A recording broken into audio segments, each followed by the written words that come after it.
ang kwento ng angkuhol na huling dumating mula sa pahina ni Bathala. Makinig at mamangha. Sa isang luntiang hardin, nagsimula ang araw ng masigla. May mga langgam na nagmamadali, mga paru-parong lumilipad at mga tipaklong na nag-uunahan sa likod nila. Dahan-dahang gumagapang ang isang kuhol. Lagi na lang akong huli, bulong niya sa sarili. Habang nakarating na ang lahat sa malaking dahon, si kuhol ay nasa kalahati pa lang ng daan. May ilan ang napatingin at napangiti, may ilan ang hindi na lumingon. Bakit ba ang bagal ko? Tanong niya. Narinig ni Kuhol ang bulungan ng iba, hindi siya aasenso. Walang silbi ang mabagal, tahimik lang siyang nagpatuloy kahit mabigat ang pakiramdam. Sa ilalim ng isang maliit na damo, huminto siya saglit. Nangarap siyang makarating din balang araw kahit hindi siya ang unang dumating. Baka may halaga rin ang pagdating ko, sabi niya sa puso niya. Biglang dumilim ang ulap, humangin, umuugong ang paligid. Ang masayang hardin ay biglang nanahimik,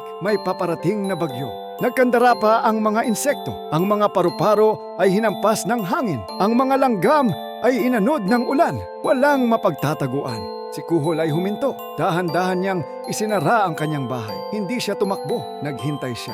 Tahimik niyang hinarap ang bagyo.